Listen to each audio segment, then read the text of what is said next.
వైకాపా ప్రభుత్వ హయాంలో కృష్ణా జిల్లా అవనిగడ్డలో అత్యంత కిరాతకంగా హత్యకు గురైనటువంటి డాక్టర్ కోటా శ్రీహరి గారి హత్య కేసుని ఇప్పటివరకు ఆంధ్రప్రదేశ్ ప్రభుత్వం అయితే ఛేదించలేదు. 4 ఏళ్ళు పూర్తిగా వస్తున్న ఈ కేసులో ఎటువంటి పురోగతి అయితే లేదు. అసలు కోటా శ్రీహరి గారిని ఎవరు చంపించారు, ఎవరు చంపారు, ఎందుకు చంపారు, దానికి సంబంధించినటువంటి ఆధారాలు అసలు ఎంతవరకు వచ్చాయి అనేది ఇప్పటి వరకు ఎవరికి కూడా ఒక స్పష్టత లేనటువంటి నేపథ్యంలో ఆంధ్రప్రదేశ్లో కూటమి ప్రభుత్వం ఏర్పాటైన తర్వాత ఈ కేసుని కూటమి ప్రభుత్వం సిఐడికి అప్పగించినటువంటి నేపథ్యంలో ఈ కేసులో ఒక సంచలనమైనటువంటి అంశం బయటపడింది అంటూ కొన్ని వార్తలు వస్తున్న నేపథ్యంలో ఆ అంశం ఏంటనేది మనం విశ్లేషణ చేసుకుందాం. ప్రస్తుతం మనతో పాటున్నారు ప్రముఖ సీనియర్ జర్నలిస్ట్ దుర్గా కుమార్ గారు. సార్తో మాట్లాడదాం. సార్ నమస్తే. సార్ నమస్తే కృష్ణ గారు. సార్ ఈ అంశం మీద మీ విశ్లేషణ ఏంటి? ఇప్పుడు ఇది అవనగడ్డ అనేది రాజకీయంగా చాలా సున్నితమైన ప్రదేశం అండి. ఇలాంటి ఫ్యాక్షన్ హత్యలు కడపలో ఎలా జరుగుతాయి ఇక్కడ కూడా అలాంటివి జరుగుతాయి. గతంలో కూడా అనేకం జరిగినాయి. అందువల్ల గతంలో అసలు న్యాయశాఖ కూడా ఆ దివి తాలూకాలో జరిగే హత్యలకు కానీ రాజకీయ హత్యలకు కానీ ఏమాత్రం కూడా మినహాయింపు ఇవ్వకూడదు, గట్టిగా వ్యవహరించాలి, కఠినంగా శిక్షలు వేయాలనేటువంటి దృక్పథంతో ఉండి అంతకుముందు కూడా ఒక యువ లాయర్ని కూడా గతంలో చంపేశారు. తోమాటి అతని పేరు నాకు రమేష్ అనుకుంటాను, అతన్ని చంపేశారు. తోమాటి బాలకోటేశ్వర గారు అబ్బాయి. అంటే వైకాపా హయాంలోనే ఇది మనం ప్రత్యేకంగా మాట్లాడుకుంటే వైకాపా హయాంలో జగన్మోహన్ రెడ్డి ముఖ్యమంత్రిగా ఉన్నటువంటి సమయంలో కృష్ణా జిల్లాలోని అవనగడ్డలో అవునండి అసలు కోటా శ్రీహరి గారిని కిరాతకంగా చంపారు. అత్యంత కిరాతకంగా 4 సంవత్సరాలు గడుస్తున్నా కానీ దానికి సంబంధించినటువంటి పురోగతి లేదు. అవును, అది సిఐడి దర్యాప్తులో అది ఈ నెల 27వ తారీఖు కనుక అయిపోయిందండి. నవంబర్ 27కి 4 ఏళ్ళు పూర్తి అయిపోయింది. ఒక్క ఇంచు కూడా అవ్వలేదు. కానీ ఇక్కడ మనం ఒకటి చెప్పాలి కృష్ణ గారు, వివేకానంద రెడ్డి గారి హత్యకి దీనికి కూడా చాలా దగ్గర సంబంధాలు ఉన్నాయి. ఏంటి సార్ అవి? అది ఎట్లా అంటే దీని వెనకాల ఉన్న వ్యక్తులు రాజకీయంగా వైఎస్ఆర్సీపీకి సంబంధించిన వ్యక్తులు ఉండటం వల్లనే ఒక్క అంగుళం కూడా ముందుకేయలేదు. అదేమో అక్కడేమో డైరెక్ట్గా జగన్మోహన్ రెడ్డి గారి కుటుంబ సభ్యులే ఉన్నారు వాళ్ళ సొంత బాబాయిని చంపటంలో. అంటే ఎవరో ఒక ఆయన అన్నాళ్లే, ఆయన సీఎం రాజా అని మా చిన్నాయన్ని చంపుకుంటే మీకేం కడుపులో నొప్పిరా అని. అట్లాగే అక్కడ అట్లా ఉన్నారు. ఇక్కడేమో వైఎస్ఆర్సీపీకి చెందిన ఒక ప్రజాప్రతినిధి, ఆయన ప్రధాన అనుచరుడి పాత్ర మెయిన్గా ఉందనేది అక్కడ ఉన్న ఆరోపణ. ఇంకోటి ఏంటంటే వివేకానంద రెడ్డి గారి హత్యలో కూడా నిందితులుగా ఎవరిని పెట్టడానికి ప్రయత్నించారంటే ఆయన సొంత కూతుర్ని అల్లుడినే పెట్టడానికి ప్రయత్నించారు. ఇక్కడ కూడా కోట శ్రీహరి గారి అబ్బాయిని నిందితులుగా పెట్టాలని కూడా ప్రయత్నం జరిగింది. వీళ్ళు ఈ కేసు నుంచి తప్పించుకోవడానికి. అందువల్ల నేను చెప్పింది తర్వాత పురోగతి సాగకుండా ఆగిపోవటం కూడా అదేమో 5 ఏళ్ళు దాటింది, ఇది 4 ఏళ్ళు దాటింది. రెండిట్లోనూ ఒకటే తీరుగా ఉంది. అక్కడేమో సిబిఐ విచారణ చేస్తా అక్కడ వెళ్ళలేదు, ఇక్కడ సిఐడి కూడా ఒక ప్రతిష్టాత్మకమైన రాష్ట్ర ప్రభుత్వ దర్యాప్తు సంస్థ. డాక్టర్ కోటా శ్రీహరి గారిని అసలు ఎవరు చంపించారు, ఎందుకు చంపించారు, అసలు ఆ హత్య కేసులో ఏం జరిగింది, అసలు ఆధారాలైనా దొరికాయా లేదా, ఈ పురోగతి అసలు ఇప్పుడు వరకు ఎంతవరకు వచ్చిందంటే ఏం చెప్తారు? అసలు పురోగతే లేనప్పుడు ఇంకా మనం అసలు ఆధారాల గురించి కేవలం అది రాజకీయ హత్య కాబట్టి ముందుకెళ్ళలేదు. అదే కనుక ఏదైనా కారణాలతో హత్య జరిగింది అనుకోండి కృష్ణ గారు, వితిన్ 24 hours లో ఇవాళ ఉంటే టెక్నాలజీలో పట్టేస్తారు. తర్వాత కోట శ్రీహరి గారు ఏమి అడ్రస్ లేని మనిషి కాదు, సమాజంలో ఒక బాధ్యతాయుతమైన ఇదిలో ఉన్నాడు. ఆయనకంటూ కొన్ని రాజకీయ అనుబంధాలు కూడా ఉంటుండొచ్చు వాళ్ళ ఫ్యామిలీకి, అది పెద్ద ఫ్యామిలీయే. అయితే ఏంటంటే అది ఎప్పుడు అది 2020 నవంబర్ 27 రాత్రి జరిగింది. మరి అప్పటి నుంచి కూడా ఇవాళ ట్రాక రాలేదంటే అక్కడ అప్పుడు సిఐగా చేసినటువంటి రవికుమార్ కానీ, అక్కడ డిఎస్పీగా చేసినటువంటి మహబూబ్ బాషా కానీ, ఆ రోజు ఎస్పీగా ఉన్నటువంటి ఎం రవీంద్రనాథ్ బాబు కానీ, వీళ్ళందరి పాత్ర కూడా ఉందంటున్నారు. దీని కేసుని నీరు గార్చేశారు. అంటే ఫస్ట్ చేసే విచారణ సాగనీయకుండా అడ్డుపడిన వారిలో వీరున్నారంటారా? ఖచ్చితంగా. ఇప్పుడు సిఐడి తర్వాత విచారణ చేపడుతుంది, కానీ ఫస్ట్ చేయాల్సింది లోకల్ పోలీస్ అండి. Local police first information case report చేసేది, రికార్డ్ చేసేది, ఫస్ట్ ఇన్వెస్టిగేషన్ అంతా వాళ్ళది ఉంటుంది. వాళ్ళు ఆ రికార్డ్ని సిఐడి తర్వాత తీసుకుని విచారణ కొనసాగిస్తుంది.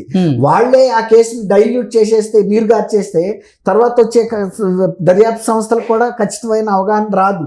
రెండోది పొలిటికల్గా గనక పైన వాళ్ళ ఆశీర్వాదం లేకపోతే ఈ కేసుని ఇన్నాళ్ళు కోల్డ్ స్టోరేజ్లో పెట్టాల్సిన అవసరం ఏముందండి? ఏమన్నా పెద్ద ఎక్కడ ఎవరో చూడకుండా జరిగింది ఏమి కాదు కదా. అవనగడ్డ టౌన్లో జరిగింది. అవనగడ్డ ఒక నియోజకవర్గ కేంద్రం, అందులో ఒక ప్రముఖ వ్యక్తి ఆయన. దీంట్లో ఎవరున్నారనేది కొద్దిపాటి విచారణ ఒక హోమ్ గార్డుగా వదిలిపెట్టినా కూడా చెప్పగలుగుతాడు ఫలానా వాళ్ళని. ఆల్రెడీ ఒక అవగాహనకైతే వచ్చారు. ఇందులో ఒక అక్కడ ఉన్న వైఎస్ఆర్సీపీ ప్రధాన వ్యక్తి ఎవరైతే అవనగడ్డ నియోజకవర్గంలో ఉంటాడో ఆయన అనుచరుడు ఉన్నాడనేదే ప్రధానమైనది. అందువల్ల ఈ కేసుని ఇన్నాళ్ళు పక్కన పెట్టేస్తే ఇప్పుడు మళ్ళీ ఎన్నికలైన తర్వాత మండల బుద్ధప్రసాద్ గారు గతంలో డిప్యూటీ స్పీకర్గా ఉన్న వ్యక్తి వాళ్ళ జనసేన తరపున మళ్ళీ ఎమ్మెల్యేగా ఎన్నికయ్యారు.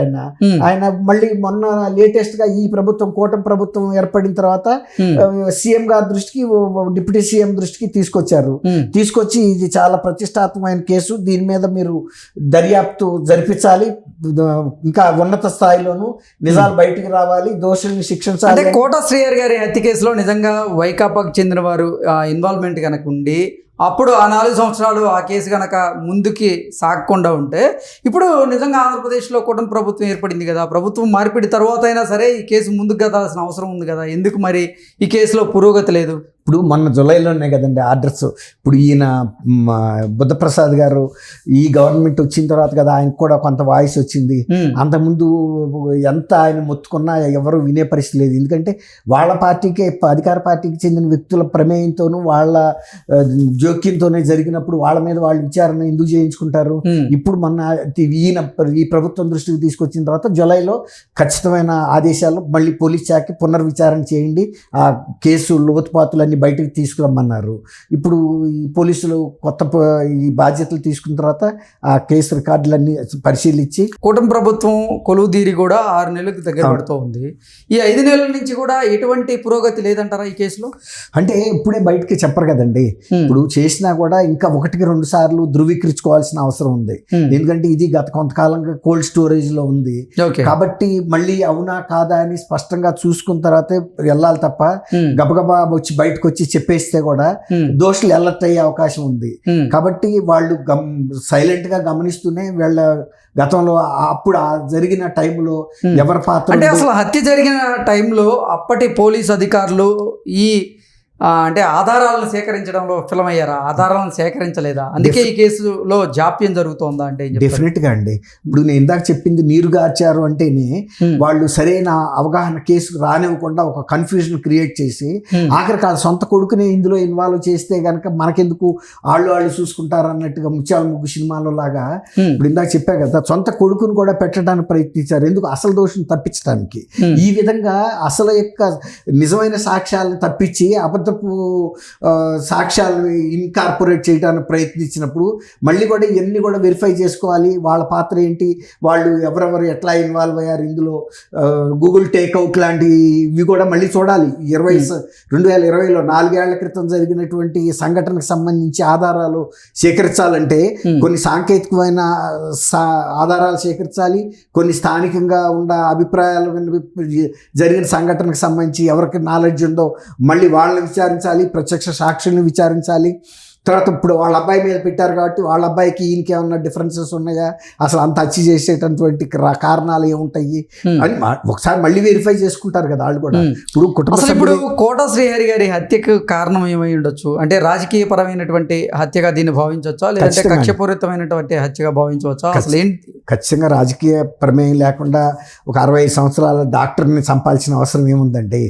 ఆయన ఒక సీనియర్ సిటిజన్ అయినా కూడా మరి ఆయనకు ఉండ పలుకుబడి కానీ లేకపోతే రేపు మనకి రాజకీయంగా భవిష్యత్తులో అడ్డం పడతాడని అంటే ఆయన పలుకుబడిని కూడా ప్రత్యర్థులకు ఉపయోగిస్తాడని భయపడబట్టే కదా ఆయన అక్కడి నుంచి ఎలిమినేట్ చేయాలనుకునేది. మరి బహుశా మరి ఇక అది సో వివేకానంద రెడ్డి హత్యను పోలినట్లుగానే ఇప్పుడు కోటా శ్రీహరి గారి హత్య కూడా ఉంది అంటారు. సేమ్ అండి, అన్ని రకాలుగా డిలే ఉంది, తర్వాత కుటుంబ సభ్యుల మీద తోసేయటం ఉంది, ఇక్కడ వైఎస్ఆర్సీపీ పార్టీ ప్రమేయం ఉంది, అక్కడేమో వాళ్ళ కుటుంబ సభ్యుల ప్రమేయం ఉంది. అందువల్ల కేసు కడుగు కూడా ముందుకే ఇవ్వకుండా చూశారు. రెండు కూడా ఒక ప్రతిష్టాత్మకమైన సంస్థల దర్యాప్తులో ఉన్నాయి. తర్వాత అక్కడ స్థానికంగా శంకరయ్యని ఆ రోజు సైలెంట్ చేశారు, ఇక్కడ రవికుమార్ని డిఎస్పీని ఎస్పీని వీళ్ళని సైలెంట్ చేశారు. ఈ విధంగా రెండింటికి చాలా దగ్గర పోలికలు ఉన్నాయి. రెండు రాజకీయ హత్యలే. కాకపోతే ఇక్కడ డాక్టర్ గారు పెద్ద శ్రీహరి గారు పదవులు చేయకపోవచ్చు, కానీ సమాజంలో పలుకుబడి ఉన్న వ్యక్తే. కాకపోతే ఆయనలాగా మినిస్టర్ చేయకపోవచ్చు, ఎంపీ చేయకపోవచ్చు, ఎమ్మెల్యే చేయకపోవచ్చు, కానీ ప్రజల్ని ప్రభావితం చేయగలిగినటువంటి వ్యక్తి కాబట్టి ఆయన ఉనికినే వీళ్ళు సహించలేకపోయారు. ఓకే, ఆంధ్రప్రదేశ్లో కూటమి ప్రభుత్వం కొలువు తీరిన తర్వాత డాక్టర్ కోటా శ్రీహరి గారి హత్యలో తీగలాగితే డొంక కదులుతోందా అంటే ఏం చెప్తారు? ఖచ్చితంగా అండి, కదులుతుంది. ఖచ్చితంగా ఎవరైతే దాంట్లో దోషులు ఉన్నారో, ఎవరి ప్రమేయం అయితే ఉందో, ఖచ్చితంగా వాళ్ళు అరెస్ట్ కూడా అయి తీరుతారు. ఎందుకంటే అవనగడ్డ అనేది ఒక చిన్న ప్రదేశం ఏం కాదు, రాజకీయంగా చాలా చైతన్యవంతమైన ప్రదేశం. ప్రజలు కూడా సహకరిస్తారు, ప్రజలు కూడా డిమాండ్ చేస్తున్నారు. ఎందుకంటే శ్రీహరి గారిని చంపిన హంతకులు బయటకు రావాలి, ఎంతటాడైనా అరెస్ట్ కావాలి, న్యాయం జరగాలని కోరుతున్నారు. వాళ్ళకి కూడా 4 ఏళ్ల తర్వాత కూడా మర్చిపోలేదు. అందువల్లే బుద్ధప్రసాద్ గారు కూడా మళ్ళీ కూటమి ప్రభుత్వ దృష్టికి ఫ్రెష్ గా తీసుకొచ్చి దాని మీద దర్యాప్తు చేయమని అడుగుతున్నారు. Okay sir, thank you so much అండి. థ్యాంక్ యూ కృష్ణ గారు.